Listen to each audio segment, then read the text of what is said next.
داخل او کما قال۔ سورۃ الرعد کا درس چل رہا ہے۔ پچھلے درس میں وحی الہی اور جناب رسول اللہ صلی اللہ علیہ وسلم کی ذات اقدس کا ذکر تھا، اور وہی بھی دونوں قسم کی، مطلوع اور غیر مطلوع، یعنی جو تلاوت کی جاتی ہے قرآن کریم اور جو تلاوت نہیں کی جاتی نمازوں میں، عام لوگوں میں، حدیث پاک۔ اس کے بعد اللہ نے اپنی قدرت کی نشانی بیان فرمائی تھی،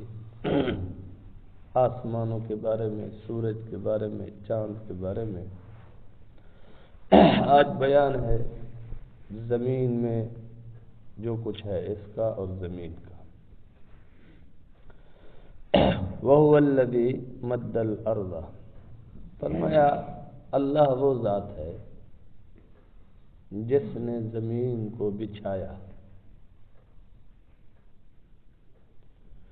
وَجَعَلَ فِيهَا رَوَاسِيَ وَأَنْهَارًا، اور اس زمین میں اللہ نے پہاڑوں کو گاڑ دیا، نہروں کو بہا دیا۔ یہاں یہ نشانی بیان ہو گئی۔ زمین بچھانا یہ مخلوق کا کام نہیں ہے، پہاڑوں کو زمین میں گاڑنا یہ بھی مخلوق کا کام نہیں ہے، اور دریاؤں کو، نہروں کو بہانا، چشموں کا بہانا، یہ سب اللہ کے کام ہے، اور اللہ کریم نے یہ سب کچھ انسان کی خدمت کے لیے بنایا ہے۔ اب اس کے باوجود بھی اگر انسان اللہ کو نہیں پہچانتا، قیامت کے دن وہ یوں بھی نہیں کہہ سکتا کہ میں بے قصور ہوں، کیونکہ اتنا عقل سے عاری، بے وقوف، اندھا کوئی نہیں ہے جو بچھی ہوئی زمین نہیں دیکھتا، بہتی ہوئی نہریں نہیں دیکھتا، اور زمین پہ اللہ نے جو پہاڑ گاڑے ہیں ان کو نہیں دیکھتا، ایسا کوئی نہیں ہے۔ لیکن اللہ کریم کا فضل دیکھیے کہ مزید آگے اپنی قدرت کو بیان فرما رہے ہیں۔ فرمایا وَمِن كُلِّ الثَّمَرَاتِ جَعَلَ فِيهَا زَوْجَيْنِ اثْنَيْنِ، ہر طرح کے پھلوں میں اللہ نے جوڑے جوڑے پیدا کیے ہیں۔ جیسے انسانوں میں اللہ نے جوڑے پیدا فرمائے ہیں، جانوروں میں اللہ نے جوڑے پیدا فرمائے ہیں کہ نر مادہ، انسانوں میں نر مادہ، جنات میں نر مادہ ہوتی ہے، اسی طرح چرند پرند میں نر مادہ ہوتی ہے۔ تو اللہ کریم نے فرمایا کہ ہر قسم کے پھل فروٹوں میں بھی نر مادہ ہوتی ہے، ہر طرح کی سبزیوں میں نر مادہ ہوتی ہے۔ یہ تصور کرنا، یہ خیال کرنا یہ کیسے ہوگا حضرت صاحب ہمیں پھر بتاؤ کون کون سی چیز ہے۔ جن چیزوں کو آپ جانتے ہیں، عموماً ہمارے ہاں کھجور کے بارے میں تو ہر کوئی جانتا ہے کم از کم کہ اس کی نر مادہ ہوتی ہے، اور جو نر ہوتا ہے جب کھجور پر وہ کیا کہتے ہیں بور لگتا ہے تو اس کی جو شاخیں ہوتی ہے اس میں تھوڑی سی توڑ کر وہ ادھر لگائی جاتی ہے مادہ میں، تاکہ کھجور میٹھی ہو جائے، اچھی ہو جائے۔ یہاں جو قدیم لوگ تھے وہ اس کو لگاتے تھے، اور اسی طرح جتنے بھی ہم پھل کھاتے ہیں، امرود ہے، کیلا ہے، مالٹا ہے، سیب ہے، خمانی ہے، آڑو ہے، جو چیزیں بھی اللہ نے عطا کی ہیں ہر چیزوں میں نر اور مادہ ضرور ہے۔ تو یہ کون کرتا ہے؟ یہ بھی اللہ تعالی نے بنایا، اللہ کی نشانی ہے۔ تو فرمایا یغشی اللیل النہار، اور دن کو رات کے ذریعے سے اللہ ڈھانپ دیتا ہے۔ دن کو رات کے ذریعے سے اللہ کریم ڈھانپ دیتے ہیں۔ فرمایا ان فی ذالک لآیات لقوم یتفکرون، بے شک اس میں نشانیاں ہیں اس قوم کے لیے جو غور و فکر کرنے والی ہے، جو اللہ کی نافرمانی کے کاموں میں تو دماغ کو چلاتے ہیں، کوئی شیطانی بات ہو وہ ان کو جلد از جلد سمجھ آ جاتی ہے، اللہ کی دشمنی والی بات ہو ان کو جلد از جلد سمجھ آ جاتی ہے کہ ہم نے دشمنی کیسے کرنی ہے، شرارت کیسے کرنی ہے۔ لیکن ہدایت والی بات ان کو سمجھ نہیں آتی، نصیحت والی بات ان کو سمجھ نہیں آتی۔ اس کی بھی ایک وجہ ہے، اس کی وجہ یہ ہے کہ ہم نے اپنی ہدایت والی صلاحیت، نصیحت والی صلاحیت کو ہم نے خراب کر دیا ہے، کمزور کر دیا ہے۔ میرے دادا پیر شاہ حکیم اختر صاحب رحمۃ اللہ علیہ اس کی بڑی پیاری مثال دیا کرتے تھے، فرماتے تھے دیکھو بھئی یہ ہاتھ ہے، آپ اس کو ایسے رکھ کے بیٹھے رہو، اس کو ہلاؤ نہیں، تو یہ ہاتھ کمزور ہوتا جائے گا، سن ہوتا جائے گا۔ اس کی خاصیت یہ ہے کہ اس کو ہلاتے رہو، یہ کارآمد رہے گا۔ پاؤں اس وقت تک کارآمد ہے جب پاؤں کو آپ ہلاتے رہیں گے،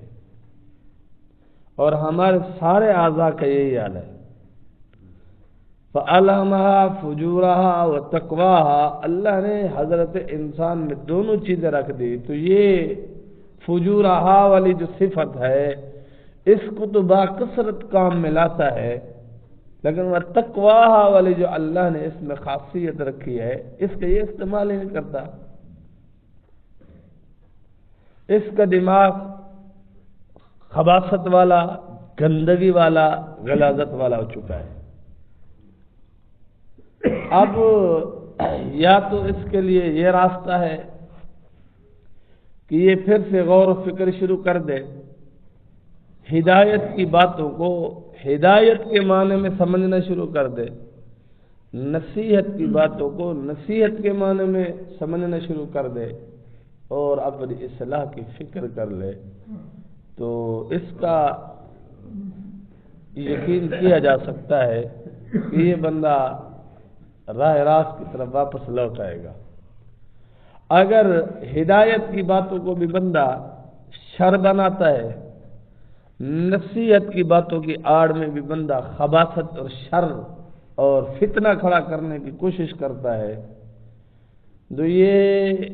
اپنے ہی عمل کی وجہ سے، اپنی ہی نالائکی اور بدبختی کی وجہ سے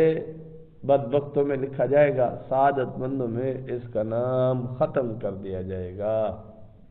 یہاں تک کہ یہ نام کا مسلمان ہو کر مرے گا، حقیقت میں یہ منافق ہو کر مرے گا۔ جتنی بھی اللہ نے نشانیاں قرآن پاک میں بیان فرمائی، رسول اللہ صلی اللہ علیہ وسلم نے اپنی مبارک زبان سے نصیحت کی باتیں ارشاد فرمائی، ان پر جو ہدایت کی باتیں ہیں، شریعت مسائل کی باتیں ہیں، ہدایت کی باتوں کو ہدایت کے معنی میں لے کر سوچنا شروع کرے، نصیحت کی باتوں کو نصیحت کے زاویے میں دیکھ کر سمجھنا شروع کر دے، تو یہ دل انشاءاللہ اس کو واپس لے آئے گا، اللہ کا دوست بن جائے گا، رسول اللہ صلی اللہ علیہ وسلم کا دوست بن جائے گا۔ تو بہرحال فرمایا وَفِي الْأَرْضِ قِطَعٌ مُتَجَاوِرَاتٌ، اور زمین کے مختلف قطعے جو پاس پاس موجود ہیں، ٹکڑے جن کو کہا جاتا ہے، تو فرمایا یہ بھی اللہ کی نشانی ہے کہ دیکھو ایک ہی زمین ہے، ایک ہی دھرتی ہے، وَفِي الْأَرْضِ قِطَعٌ مُتَجَاوِرَاتٌ، تو اس کے مختلف قطعے ہیں، ایک بنجر ہے، ایک سخت ہے، ایک نرم ہے، کہیں کی مٹی میٹھی ہے، کہیں کی مٹی خراب ہے، کہیں کی مٹی سفید ہے، کہیں کی مٹی سیاہ ہے، کہیں کی مٹی زرد ہے، کہیں کی مٹی سرخ ہے۔ یہ سب اللہ کی قدرت کی نشانی ہے۔ پھر یہ نہیں، صرف یہ نہیں، پھر یہ زمین کے مختلف خطے ہیں، پاس پاس ہے۔ ایک جگہ آپ نے پانی کی بور کی، پانی میٹھا ہے، ساتھ ہی بور کی پانی کھارا ہے، ساتھ ہی آپ نے بور کی وہ پانی کڑوا ہے۔ اور ایسا بھی ہے، باریک بینی سے دیکھا جائے، جو تو ہمارا اپنا مشاہدہ ہے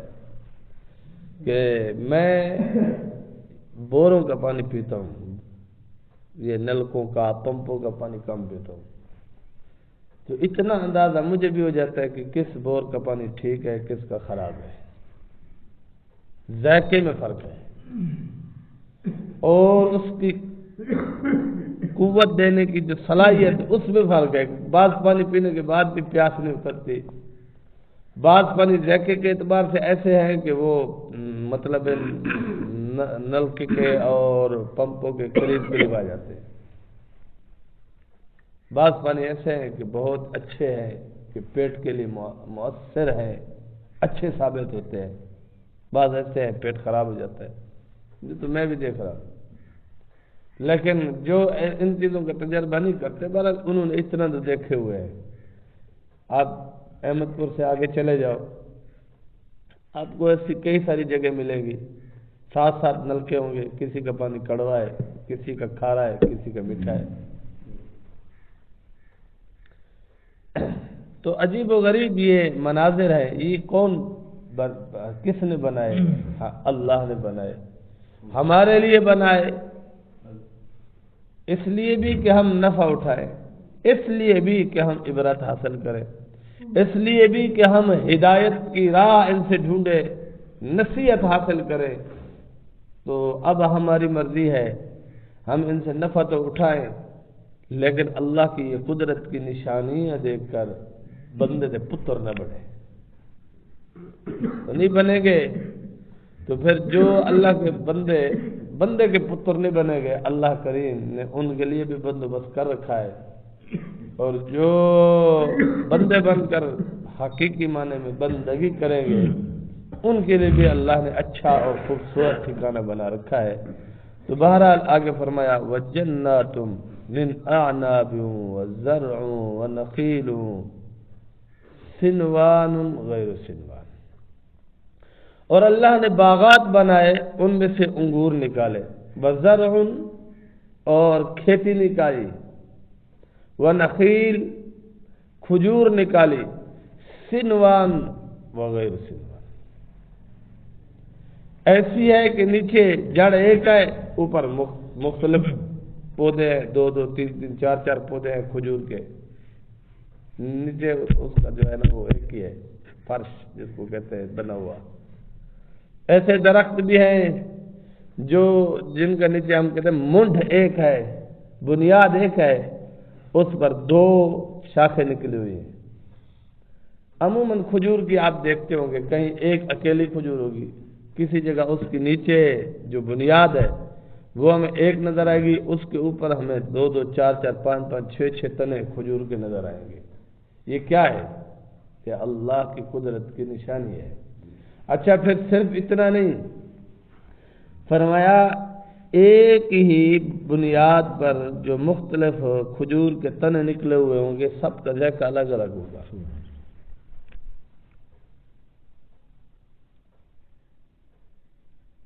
تو فرمایا یسقا بماء واحد، پانی تو ان کو ایک ہی دیا گیا ہے۔ انگور کا باغ ہو، پانی ایک دیا گیا، کھیت ہو، پانی ایک دیا گیا، کھجور کا باغات ہو، پانی ایک دیا گیا، انار کے باغات ہو، پانی ایک دیا گیا، سیب کے باغ ہو، پانی ایک دیا گیا، کیلے کے باغ ہو، پانی ایک دیا گیا، لیکن ذائقے مختلف ہیں، ہر چیز کے ذائقے مختلف ہے۔ فرمایا وَنُفَضِّلُ بَعْضَهَا عَلَى بَعْضٍ، فی الاکل، کھانے میں اللہ نے ان کے ذائقوں کو بعض پر بعض کو فضیلت دی ہے۔ ہر پھل کا اپنا ذائقہ ہے، اور ایک ہی کوالٹی کا باغ ہو، مطلب کھجور کا باغ ہے، تو ان کے ذائقوں میں فرق ہے۔ ہر کھجور پر جو کھجور لگتی ہے وہ ذائقہ مختلف ہے۔ آم کا باغ ہے تو ان پر جو کھجور لگتی، ان پر جو آم لگتے ہیں، ہر درخت کا ذائقہ الگ الگ ہے۔ تو یہ اللہ کی قدرت کی نشانیاں ہیں۔ اللہ فرماتے ہیں کہ ان چیزوں کو دیکھ کر بھی اگر آپ ایمان نہیں لاتے،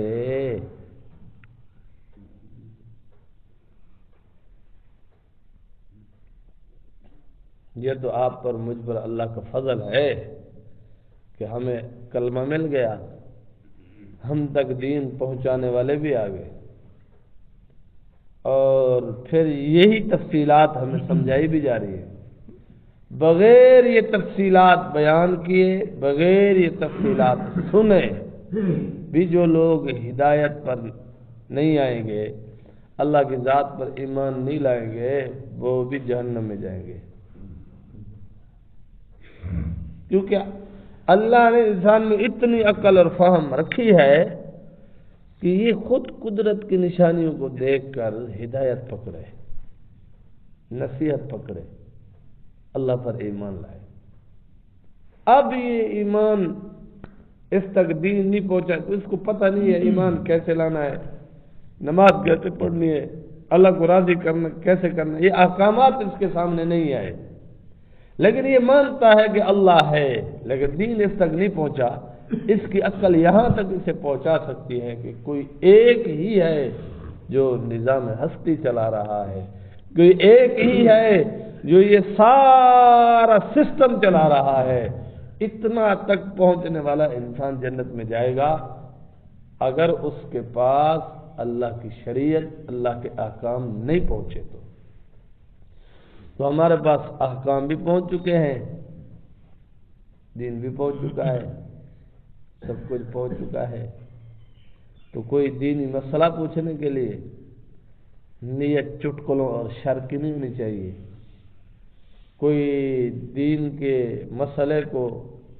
ہدایت کی بات کو، نصیحت کی بات کو سننے کے لیے پیچھے کوئی ایسی ہٹنگ بازی کار فرما نہ ہو کہ جی ٹائم گزارنا ہے، حضرت جی کے پاس چلتے ہیں، آج کوئی سوال بناتے ہیں اور مزے لیں گے۔ یہ صورتیں خطرناک ہے، یہی ہمارے ایمان میں کمی کا، نقصان کا، اعمال میں نقصان کا، دنیا اور آخرت میں نقصان کا باعث ہے۔ ہم نہ چھوٹی چھوٹی باتوں پر اپنے بزرگوں سے، اپنے علماء سے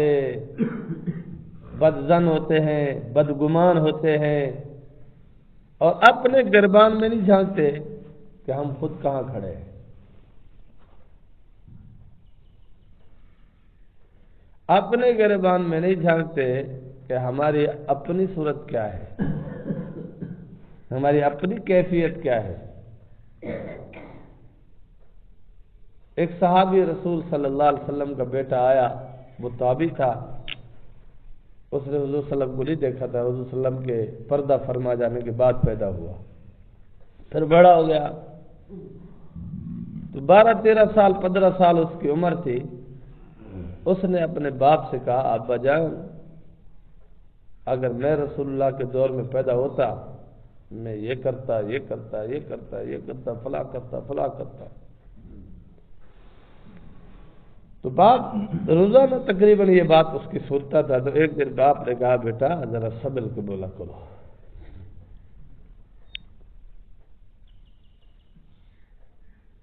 مجھے وہ رات یاد ہے، غزوہ خندق کی کھدائی جاری تھی، سخت ترین سردی تھی، تیز ترین ٹھنڈی ہوا چل رہی تھی، ہمارے پاس سردی سے بچنے کے لیے سردی والے کپڑے نہیں تھے، کھانے کے لیے ہمارے پاس کھانا نہیں تھا۔ سخت اندھیری رات میں رسول پاک صلی اللہ علیہ وسلم نے اعلان فرمایا، کون ہے جو آج کافروں کی طرف جائے، جاسوسی کرے اور ان کی خبریں میرے پاس لے آئے؟ کہا بھوک کی وجہ سے، سخت ترین سردی کی وجہ سے، تیز ترین ٹھنڈی ہوا کی وجہ سے، سردی کے کپڑے نہ ہونے کی وجہ سے کوئی صحابی بھی کھڑا نہ ہو سکا، یہاں تک کہ رسول پاک صلی اللہ علیہ وسلم نے حضرت حذیفہ رضی اللہ عنہ کو حکم سے کھڑا کیا کہ حذیفہ تو کھڑا ہو جا، تو حضرت حذیفہ رضی اللہ عنہ کھڑے ہوئے، کیونکہ اس کے علاوہ ان کے پاس کوئی چارہ نہیں تھا۔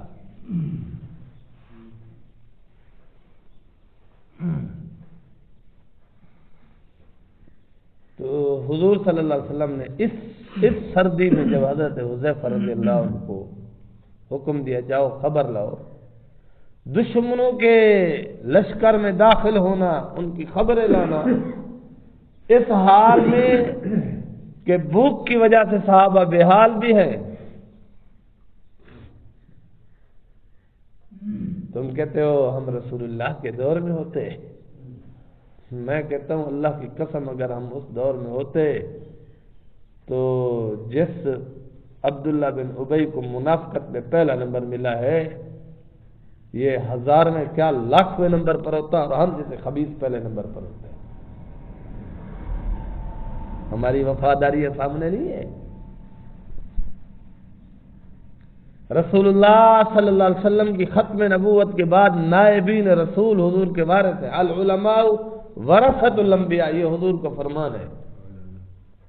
پھر ہم علماء کے ساتھ کیا کر رہے ہیں؟ ہمارے اپنے کرتوت ہمارے سامنے نہیں ہے۔ بنی اسرائیل سے بھی ہم جو ہے نا حدوں میں گزر رہے ہیں بدبختی میں۔ ہم اپنے علماء کے آرڈر مان رہے ہیں، جو ہمارا جو ہے کیا کہتے ہیں مرشد ہو، عالم ہو، صاحب نسبت ہو، ہم جس کو کہتے ہیں حضرت جی آپ ہماری اصلاح کرنے والے ہیں، ہم ان کو عذر بنا کر پیش کرنے والے ہیں، ہم چھوٹے چھوٹے بہانے بنا کر ان سے دور بھاگنے والے ہیں، ان سے پیچھے رہنے والے ہیں، تو یہ کچھ منافق نہیں کرتے تھے کہ اللہ کریم نے ان کو ایمان والوں کی صفوں میں شامل فرمایا ہے؟ ایک ایک منافق کا نام حضور کو اللہ نے بتایا ہے،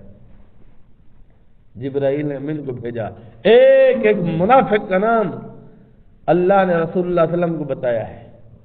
اور سب سے بدترین جہنم میں جو گہری سب سے نیچے خطرناک جگہ ہے وہ منافقوں کے لیے ہے۔ اتنا تو عذاب کافروں کو نہیں ہے جتنا منافقوں کو ہے۔ کیا وہ نماز نہیں پڑھتے تھے؟ کیا منافق قرآن نہیں پڑھتے تھے؟ کیا منافق رسول اللہ صلی اللہ علیہ وسلم سے محبت کا نعرہ نہیں لگاتے تھے؟ کیا منافق رسول اللہ صلی اللہ علیہ وسلم کے پیچھے کھڑے ہو کر نمازوں میں شامل نہیں ہوتے تھے؟ کیا صحابہ رسول اللہ صلی اللہ علیہ وسلم کا بیان نہیں سنتے تھے؟ کیا منافق رسول اللہ صلی اللہ علیہ وسلم کی واعظ و نصیحت نہیں سنتے تھے؟ سب کچھ کرتے تھے، لیکن پھر بھی منافق ہے۔ کیوں؟ کیونکہ جو رسول اللہ صلی اللہ علیہ وسلم نے اسلام کی، دین کی شان و شوکت کے لیے، دین کی سر بلندی کے لیے، دین کی بقا کے لیے احکامات جاری فرمائے، انہوں نے صدق کے دل سے ان کو تسلیم نہیں کیا، صدق کے دل سے ان کو تسلیم نہیں کیا۔ جانے کے لیے تو غزوہ احد تک، غزوہ بدر تک، غزوہ خندق تک وہ ساتھ گئے تھے، پھر ان کے بدماش سردار نے ان کو آنکھ سے اشارہ کیا نکلو، تو ایک ایک دو دو کر کے کھسکتے چلے گئے۔ اگر آج بھی ہم کھسک کر سائڈ پہ رہنا چاہے اور ہماری خواہش ہو کاش ہم رسول اللہ کے دور میں ہوتے،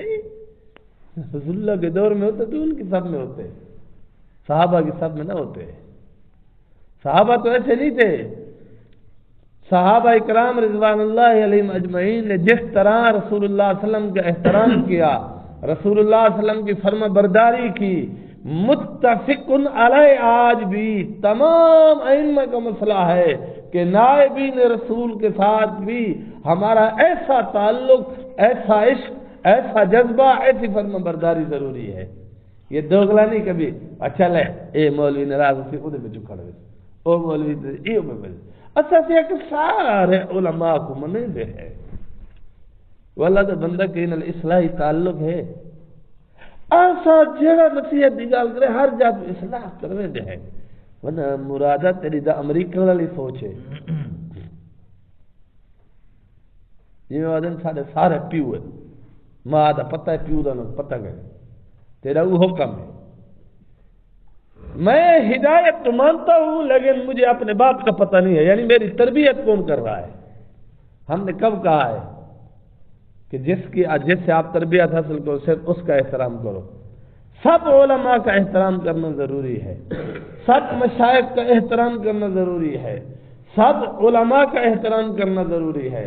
سب مشائخ کا احترام کرنا ضروری ہے، سب قراء اور حفاظ کا احترام کرنا ضروری ہے، لیکن اصلاحی تعلق ایک اللہ والے سے ہوگا۔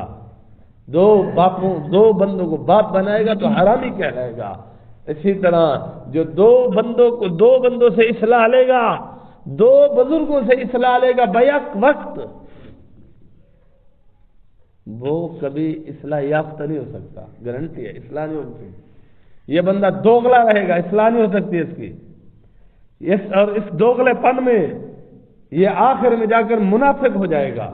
اور کوئی نتیجہ نہیں نکلنے والا ہے اس کا۔ ہاں ایک اللہ والے سے آپ کا اصلاحی تعلق ہے، وہ فوت ہو گیا، پھر آپ کی مجبوری ہے آپ نے دوسرے اللہ والے سے تعلق قائم کرنا ہے، یا ایک اللہ والے سے آپ جلد بازی میں بیعت ہو گئے، اصلاحی تعلق نہیں ہو رہا، خط و کتابت نہیں ہو رہی، اصلاحی بات جب نہیں کر سکتے، اپنی اصلاح نہیں کروا پا رہے، تو پھر اس کا تعلق خاموشی کے ساتھ ختم کر کے کسی اور کے ساتھ جوڑ لیں اور وہاں سے اصلاح لیں جہاں سے اصلاح ممکن ہو۔ وہ کیندے مرید ہو وہ فلانے حضرت صاحب دے سال چوتھی دفعہ ملن دے ملنا کیا حضرت صاحب اتنا ٹائم ہے،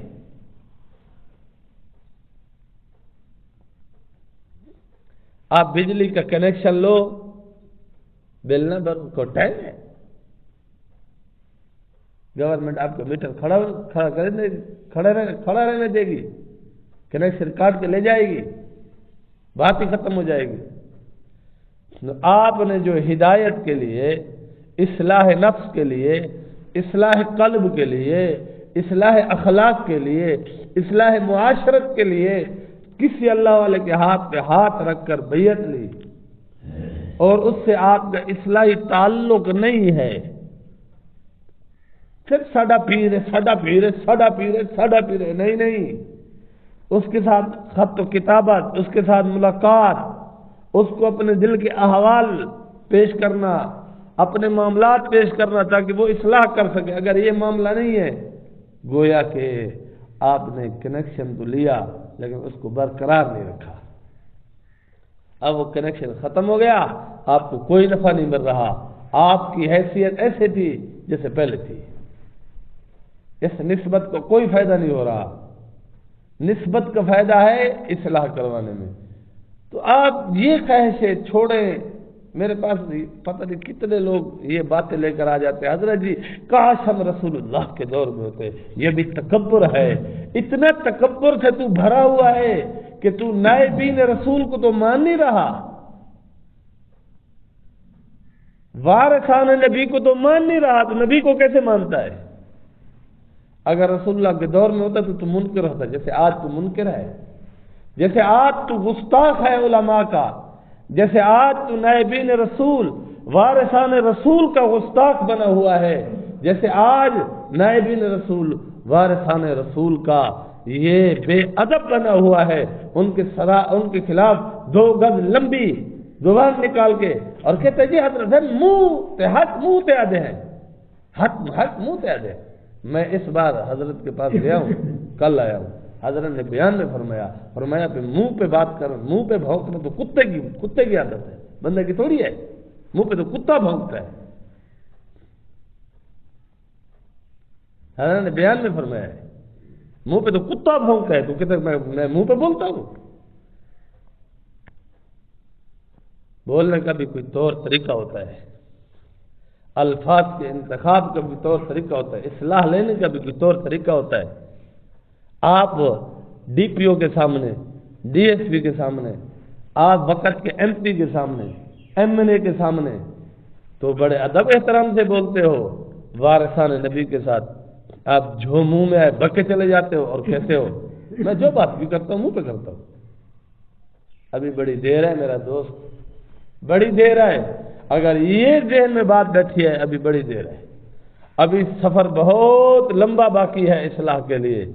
ابھی تو آپ نے اس راستے کی خوشبو ہی نہیں سونگھی، اگر خوشبو سونگو گے عاشق ہو جاؤ گے، جیسے ایک مرد سڑ جانے والی پر اتنا بے وقوف ہوا بنا پھرتا ہے، نہ اسے اپنی جان کی پرواہ، نہ مال کی پرواہ، نہ عزت نفس کی پرواہ، وہ اس کے پیچھے پاگل اور دیوانہ ہے۔ اگر اللہ کی محبت حاصل کرنی ہے، رسول اللہ صلی اللہ علیہ وسلم کی محبت حاصل کرنی ہے، پھر کسی اللہ کے ولی نائب رسول صلی اللہ علیہ وسلم پر ایسے مرنا ہوگا، تب جا کر اصلاح ہوگی، تب اللہ سے ملاقات ہوگی۔ تو میرے دادا پیر فرماتے تھے ان سے ملنے کی یہی ہے ایک راہ کہ ملنے والوں سے راہ پیدا کر، اپنی مرضی نہیں۔ آج دل من کی دیتا پیر دے کپڑے پھاڑ دیتے، وال دل من کی دیتا اپنا منہ پھاڑتے، او گند اچھالے، او گند اچھالے، حد کر دیتے حضرت جی نفع نہیں ہو رہا تو کیا نفع ہوگا؟ کوئی نفع نہیں ہوگا۔ تو بہرحال فرمایا ان فی ذلک لآیات لقوم یعقلون، بے شک ان ساری نشانیوں میں جو اللہ نے بیان فرمائی، زمین کے ٹکڑوں کا بیان، پھلوں کا بیان، ان کے ذائقوں کا بیان، اور پہاڑوں کا بیان، اور نہروں کا، پانیوں کا بیان، یہ ساری چیزیں، یہ ساری نشانیاں لقوم یعقلون، یہ فرمایا کہ نشانیاں ہیں، عبرت ہیں اس شخص کے لیے جو عقل رکھتا ہے۔ جس کے اندر عقل اور شعور نہیں ہے، تو میں نے کہا شیطانی کاموں میں عقل کام کرتی ہے، دینی کاموں میں عقل کام نہیں کر رہی، تو اس کا مطلب ہے اللہ نے جو ہمیں دو چیزیں دی، اچھی اور بری چیز کے بارے میں عقل، فہم، مادہ دیا، صفت دی، خاصیت دی، تو اس کا مطلب ہے ہم بے حیائی میں، دین دشمنی میں اتنا آگے چلے گئے، ہدایت کی بات ہمارے ذہن میں آتی ہی نہیں ہے۔ تو یہ ہماری اپنی وجہ سے بدبختی ہے، اور یہ بدبختی ہمیں اللہ کے نافرمانوں میں شامل ہو کر موت تک لے جائے گی۔ جو یہ خطرناک ہے، اپنے دل کو جھنجھوڑیں، اپنے دماغ کو جگائیں اور ہدایت کی باتوں کو سمجھیں، اللہ کی طرف رجوع کریں اور کسی اللہ والے کے ساتھ جڑ جائیں جو آپ کی اصلاح کر سکے۔ بیعت ہو کے سالوں سال گھر بیٹھنے سے اصلاح نہیں ہوگی، اپنے مرشد کے پاس آنا جانا رکھو، مسلسل رکھو، ہر قسم کی مصروفیات کو ترک کر کے پھر آنا جانا رکھو۔ میرے مرشد نے اس بار بڑی پیاری مثال دی، فرمایا آپ سے کوئی آدمی خوش ہو، آپ کو انعام دینے کی تقریب رکھے، آپ آؤ ہی نہ، تو وہ آپ سے خوش ہوگا؟ جی تسی ساڈے مرشد ہو، تسا ساڈے پیر ہو، جی اصل تہاڈا دل ہو اس طرح، تو پیر نے مجلس رکھی ہے کہ آؤ ذکر کرتے ہیں، آؤ اللہ اللہ کرتے ہیں، جی حضرت صاحب کو ٹائم نہیں، حضرت صاحب کو مصروفیات ہے، تو یہ کیا ہے؟ یہ بھی ایسے ہے جیسے اس نے انعام کی تقریب رکھی، اعزاز دینے کی تقریب رکھی، اور یہ گھر بیٹھے رہ گئے، تو گھر بیٹھے رہ گئے، اس سے خوش ہو گیا۔ بادشاہ اعلان کر دے میں اپنی رعایا کے لیے یہ انعامات کا اعلان کرتا ہوں، ان کو میدان میں جمع کرو، دو بندے گھر بیٹھ جائے اکڑ کے ساتھ، ہو جی دینا تو اتنے دے نہیں دینا لڑ، چاہے بادشاہ ان کو گھر دے بھی آئے اس چیز کا انہیں نفع نہیں ہوگا، قطعاً نفع نہیں ہوگا۔ اب میں سادہ سی مثال ہے، گورنمنٹ ہمیں بے نظیر کے پیسے دیتی ہے، ہمارے علاقے میں بہت سے لوگوں کو ملتے ہیں، وہ پیسے کس کے کام آتے ہیں مجھے تو کوئی پتہ نہیں، میں تو تجزیہ کرتا ہوں، لوگوں سے ملتا ہوں، بیٹھتا ہوں، پیسے کام آ رہے ہیں، کہتے حضرت صاحب بس یہ گھینم نے بل پتہ کہ نہیں کی چلے ہوئے، کیوں کما رہے ہیں، لاکھوں روپے کما رہے ہیں، کہاں جا رہے ہیں پتہ نہیں ہے حضرت، سب بے برکتی ہے، کیوں؟ اللہ کو ناراض کر رکھا ہے۔ اللہ سے دعا ہے اللہ تعالی ہمیں سمجھ عطا فرمائے، عقل اور شعور عطا فرمائے، اور اپنی اصلاح کی فکر نصیب فرمائے۔ وآخر دعوانا ان الحمد للہ رب العالمین۔